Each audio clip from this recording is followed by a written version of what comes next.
اعوذ باللہ من الشیطان الرجیم بسم اللہ الرحمن الرحیم۔ آج اسلامک ٹیچر کی جانب سے میں ایک نئی ویڈیو اور ایک نیا پیغام لے کے حاضر ہوا ہوں۔ آج کا جو میرا ٹاپک ہے اس پہ مجھے بہت زیادہ بھائیوں نے میسج کر کے مجھ سے پوچھا کہ آپ ہمیں وہ وظیفہ بتا دیں کہ جس کے ذریعے سے ہم گیدڑ سنگی جو گیدڑ کا سینگ ہوتا ہے اس پر ہم پڑھ کے 786 مرتبہ پڑھ کے اس کو پھونکیں اور وہ سونا بن جائے۔ ہمیں وہ بھول چکا ہے، ہمیں ایک کچھ علماء نے بتایا تھا وہ وظیفہ جو ہمیں بھول چکا ہے، لیکن ہم آپ سے جو ہے وہ پوچھنا چاہ رہے ہیں کیونکہ آپ سے جب آپ نے بہت زیادہ وظائف لگائے ہیں، آپ سے پوچھنا چاہ رہے ہیں آپ وہ ہمیں بتا دیں۔ تو آج انشاءاللہ میں آپ کو اسی ٹاپک کے بارے میں انشاءاللہ بات کروں گا۔ اب سب سے پہلے تو کوئی بھی چیز شروع کرنے سے پہلے بسم اللہ الرحمن الرحیم اور درود شریف آپ تمام دوستوں سے گزارش ہے میرے ساتھ پڑھ لیں، تاکہ جتنے بھی دوست آگے سن رہے ہیں ان تک بھی یہ چیز پہنچ سکے، وہ بھی درود شریف پڑھ سکیں اور ہم ایک صدقہ جاریہ میں شامل ہو سکیں۔ اللہم صلی علی محمد وعلی آل محمد کما صلیت علی ابراہیم وعلی آل ابراہیم انک حمید مجید۔ اللہم بارک علی محمد وعلی آل محمد کما بارکت علی ابراہیم وعلی آل ابراہیم انک حمید مجید۔ تمام دوستوں سے میری گزارش ہے کہ آج جس ٹاپک پہ میں بات کرنا چاہ رہا ہوں اس میں بہت ہی زیادہ اہمیت کے حامل ہے۔ آپ شروع سے لے کے آخر تک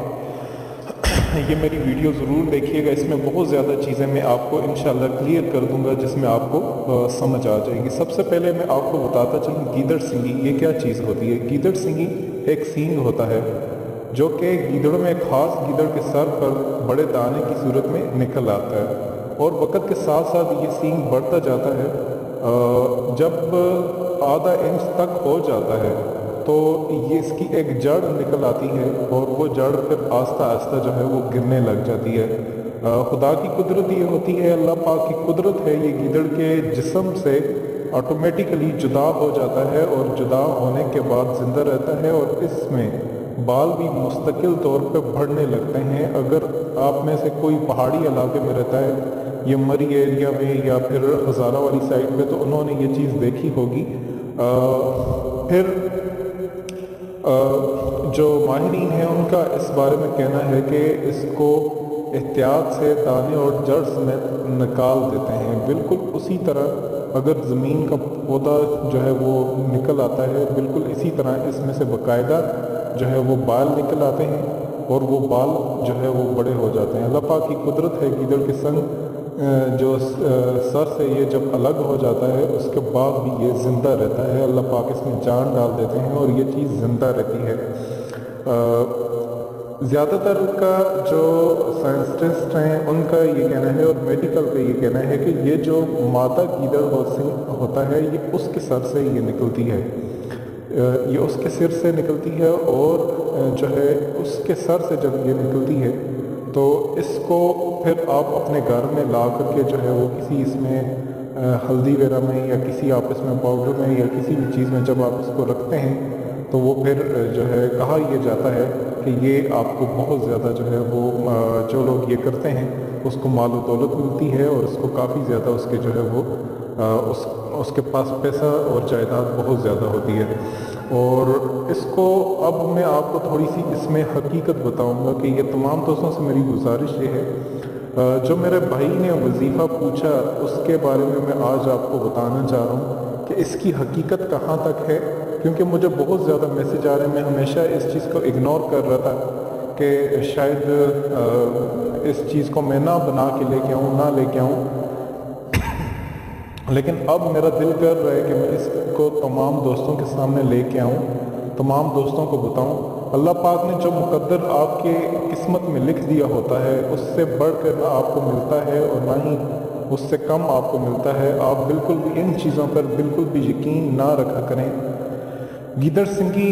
جو ہوتی ہے اس پہ کوئی بھی ایسا وظیفہ ہے ہی نہیں جو کہ آپ اس کو پڑھ کر کے اس پر پھونکیں اور اس سے آپ کی جو ہے وہ قسمت جاگ اٹھے اور وہ اس میں جو ہے وہ سونا بن آئے۔ میری تمام بھائیوں سے بھی گزارش ہے اور تمام دوستوں سے گزارش ہے ایسے کوئی بھی کسی قسم کے وظیفے، کیونکہ کلام ایک اللہ پاک کی کلام ہے، وہ حق چیز ہے اور وہ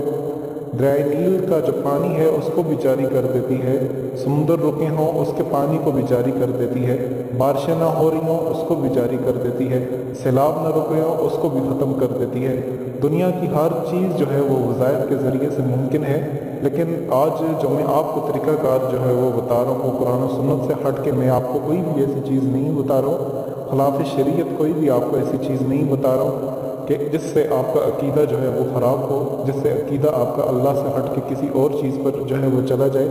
जिससे आप अल्लाह पाक की ज़ात पर जो है वो यकीन करने की बजाय किसी और की ज़ात पर यकीन करने लग जाएं। तो दोस्तों गुजारिश ये है, आप इस तरह की कोई भी किसी किस्म के भी अगर आपको कोई चीज़ आ रही है गीदड़ सिंगी के बारे में या कोई भी, तो आप उन पर बिल्कुल भी तवज्जो न दें,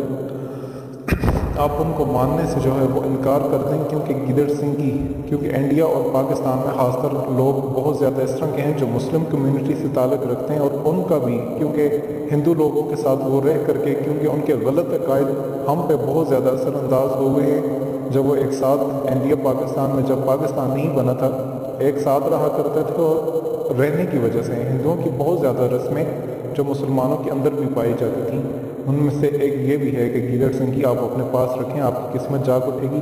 अल्लाह पाक ने आपका जो रिज़्क लिख दिया होता है उससे आपको कम या फिर ज़्यादा नहीं मिलता,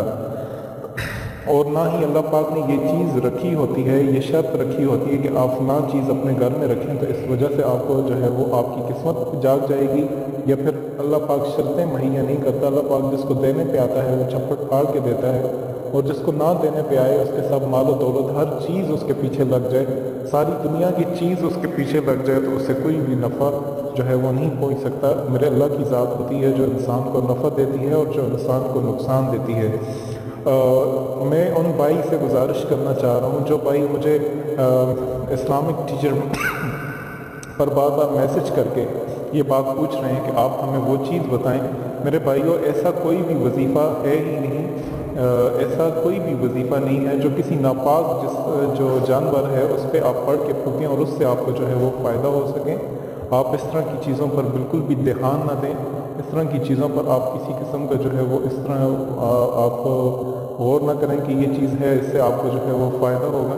आपसे गुजारिश है कि आप मेरे इस पैगाम को आप दोस्तों के साथ भी शेयर करें, ताकि जिनके गलत अकायद हैं हम उनकी इस्लाह कर सकें, कुरान हदीस की रोशनी में हम इस्लाह कर सकें और उनके लिए भी जो है वो बेहतर आ सकें। जब मेरा अल्लाह पाक आपको रिज़्क अता करने पे आएगा तो वो किसी चीज़ की शर्त नहीं रखेगा कि आप ये चीज़ घर में रख लें, इसके ज़रिए से आपको जो है वो रिज़्क में इजाफ़ा होगा। ऐसा कुछ नहीं है। आप अपनी 5 वक्त की जो है वो नमाज अदा करें, आप अपने जो है रिश्तेदारों के हकूक़ अदा करें, अपने वालिदैन के हकूक़ अदा करें, अपनी जो बीवी है उसके हकूक़ अदा करें, बच्चों के हकूक़ अदा करें। इंशाअल्लाह आप अल्लाह पाक को जब राज़ी करते हैं तो अल्लाह पाक आपकी जो चाहत होती है, आपकी चाहत को आपको वो अता कर देंगे कि जो कि आपकी चाहत होगी अगर आप अल्लाह पाक की चाहत का ख्याल रखेंगे। और अगर आप अल्लाह पाक की चाहत को नाराज़ कर देंगे अपनी चाहत के लिए, तो अल्लाह पाक आपको आपकी चाहत में जो है वो इस तरीके से घुमा देंगे कि आप अपनी चाहत में लग जाएंगे और आपकी चाहत भी आपको जो है वो इस दुनिया में कबूल होती नज़र नहीं आएगी। जब हम अल्लाह के लिए हर चीज़ करेंगे, अल्लाह के लिए हर अमल करेंगे, तो हर चीज़ कामयाब होगी, हर चीज़ हमें होती हुई नज़र आएगी, हर चीज़ हमें बज़ाहिर हर चीज़ सही नज़र आएगी। तो इंशाअल्लाह जब हम उसके होकर के रहेंगे तो हर चीज़ हमें, तो इस तरह की खुदारा आप इस तरह की किसी चीज़ पर यकीन न रखें, इसमें किसी कोई सदाकत नहीं है। आपसे मेरी गुजारिश है, मेरे इस पैगाम को जहाँ तक हो सके आप शेयर करें, ताकि हम इसके ज़रिए से लोगों की इस्लाह कर सकें, उनके गलत अकायद जो इस चीज़ पे बने हुए हैं हम उनकी इस्लाह कर सकें। और आखिर में मेरी आपसे छोटी सी गुजारिश है कि इस तरह की मज़ीद आप अच्छी वीडियोज़ के लिए हमारा चैनल इस्लामिक टीचर ज़रूर सब्सक्राइब कीजिएगा और हमें आप अपनी दुआ में याद रखिएगा। तब तक के लिए खुदा हाफिज़।